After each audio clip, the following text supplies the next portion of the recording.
इहैव तैर्जितः सर्गो येषां साम्ये स्थितं मनः निर्दोषं हि समं ब्रह्म तस्मात् ब्रह्मणि ते स्थिताः. श्रीकृष्णांनी मागच्या श्लोकात आपल्याला सांगितलं की उपाधीच्या भेदांमुळे फरक दिसतोच, पण तत्वांवर लक्ष केंद्रित केलं की भेद सहजच संपतो. जसं आपण भाषेची उपाधी लक्षात घेतली तर बंगाली, गुजराती, मराठी, तेलुगू, कानडी असे भेद आपल्याला दिसतात. पण आपण जर तत्व लक्षात घेतलं तर आपण सर्व भारतीय आहोत, म्हणजे भेद संपला. तरी पण मग आपण भारतीय ते पाकिस्तानी, चीनी, इंग्रज, पण मानव हे तत्व लक्षात घेतलं तर हेही भेद संपले. मग आपण मानव ते पशु, पक्षी, वनस्पती, पण चेतना हे तत्व लक्षात घेतलं तर हे भेदही संपले. पुन्हा एकदा आपण चेतनायुक्त खुर्ची, टेबल, दगड वगैरे जड आहेत, परंतु एकच निसर्गशक्ती कधी चैतनाच्या माध्यमातून तर कधी अचेतनाच्या माध्यमातून प्रगटते आहे. हे तत्व ज्याला समजलं आहे तोच खरा पंडितः समदर्शिनः. परंतु हे पंडित व्हायचं आहे कशासाठी? आमच्या शाळेमध्ये एक लहान मुलगा आहे, तो म्हणतो की आपण रोज प्रार्थना करतो की सर्वे भवन्तु सुखिनः सर्वे सन्तु निरामया. पण आपल्याच तर शाळेतले सगळेजण सुखी आणि निरोगी नाही, म्हणजे या प्रार्थनेत काही दम आहे का? काहीच नाही. मग कशाला म्हणायची ती? तर आपण जेव्हा सगळ्यांच्या सुखाची, आरोग्याची कामना करतोय तेव्हा ती संकल्पना, तो विचार आधी आपल्या अंतःकरणात उत्पन्न होतो. जसं स्वामी अखंडानंदजी यांना खूप लोक भेटायला यायचे. त्या सगळ्यांची नावं स्वामीजींच्या काही लक्षात राहायची नाही.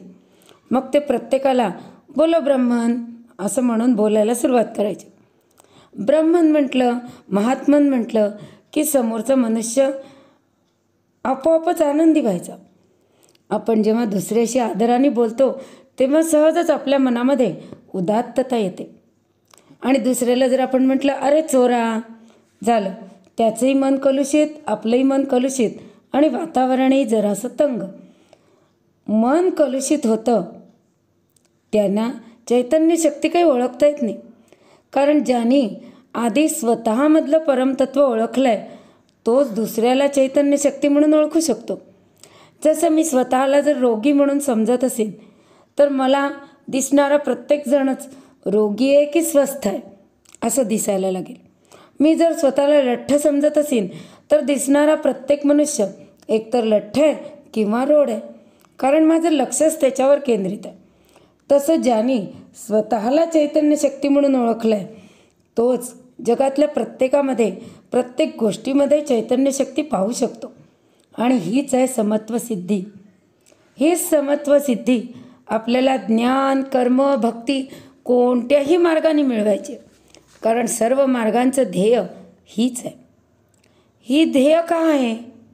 तर इह एव, म्हणजे ज्यांना ही समत्व सिद्धी मिळाली आहे त्यांना याच देहात असताना, कारण मुक्ती म्हणजे काही मरणोपरांत मिळणारा पुरस्कार नाही, तर तैही म्हणजे त्यांना याच देहात, याच जगात जगताना पूर्ण मुक्ती मिळते. जन्ममृत्यूचं चक्रच संपतं. जन्ममृत्यूच्या चक्राचं तात्पर्य काय? तर आपल्यामध्ये प्रसंगानुरूप सुखी, दुःखी, सन्मानित, अपमानित अशी व्यक्तित्व सतत जन्म घेत असतात.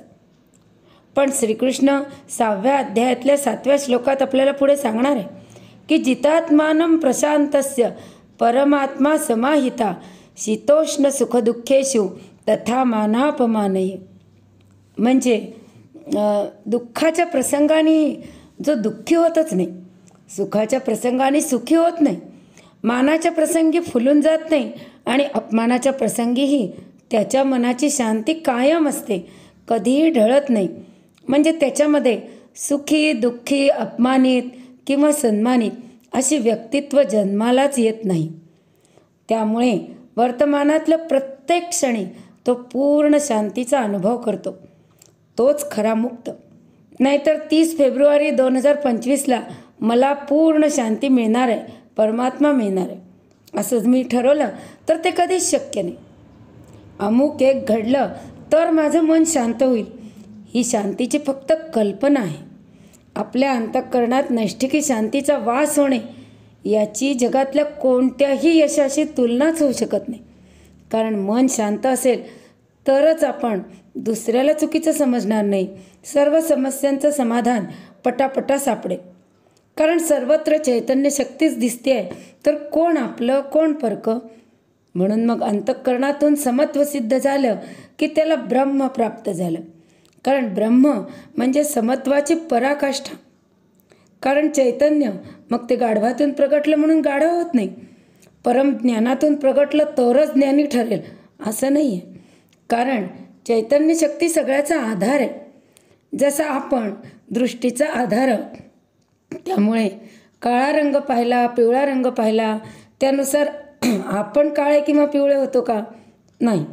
मग त्याला निर्दोषम ही समब्रह्म प्राप्त होते. दोष कोणता असतो तर आपण स्वतःला चैतन्य शक्ती म्हणून ओळखतच नाही. जसं गाढ झोपेमध्ये आपल्याला स्वप्न पडलं, वाघ, सिंह, शत्रू, मित्र सगळे दिसले. शत्रूंनी आपल्याला मारूनही टाकलं, पण जागं झाल्यानंतर लक्षात येतं की ते वाघ, तो सिंह, तो शत्रू, तो मित्र सगळं माझं मनच होतं. पण अर्थातच जाग येईस्तोवर आपल्यासाठी तेच सगळं खरं असतं. तसंच या जागृत स्वप्नातही मी चैतन्य शक्ती आणि हे सगळं ती चैतन्य शक्तीच आहे हे समजण्यासाठी जाग येणं आवश्यक आहे. मग ही जाग कशी येईल, केव्हा येईल? तर जेव्हा आपल्याला स्वप्नामध्ये सगळं गोड, ठाकठीक, सुंदर दिसत असतं तोवर जाग येत नाही. म्हणजे एखाद्या नावेतून आपण छान प्रवास करतो आहे, आजूबाजूला लता, वेली, झाडं आहे, काही काठावर मोरही नाचतात आहेत, असं सगळं दिसत असतं तोपर्यंत स्वप्न चालूच राहतं. पण अचानकच एखाद्या झाडातून एखाद्या सिंहाने डरकाळी फोडली किंवा त्या पाण्यामध्ये अचानकच एखादी मगर प्रगट झाली की आपल्याला खाडकन जाग येते. स्वप्न तिथल्या तिथे तुटतं. तसं आपल्याही जीवनात जेव्हा अर्जुनाप्रमाणे विषाद योगाचा प्रवास येतो, विषाद योगासारखा प्रसंग येतो की आपल्याच समोर उभे आहेत, त्यांच्याशीच लढायचं आहे, तेव्हा आपली अवस्था नक्कीच अर्जुनासारखी होते. आणि तीच परमेश्वराची असीम कृपा आहे. कारण या घटनांनी वैराग्य जागृत होतं.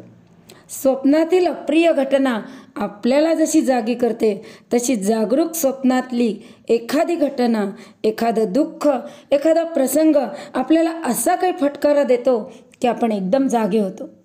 आणि जागे झालो की ते स्वप्न होतं, ते खोटं होतं हे आपल्याला कोणाला एक्सप्लेन करावंच लागत नाही. आणि म्हणजेच निर्दोषम ही समब्रह्म तस्मात ब्रह्मणी ते स्थिता या स्वरूप निष्ठेची प्राप्ती आपल्याला अगदी सहज होते. आणि म्हणून आपल्या जीवनातल्या कठोर प्रसंगांना परमेश्वराने आपल्याला जागा करण्यासाठी पाठवलेले प्रसंग म्हणून लक्षात घेतलं तर चैतन्य शक्तीचा अनुभव आल्याशिवाय राहणार नाही. पुढच्या श्लोकामध्ये श्रीकृष्ण काय सांगतात ते आपण पुढच्या वेळेला बघूया. श्रीकृष्णार्पणमस्तु.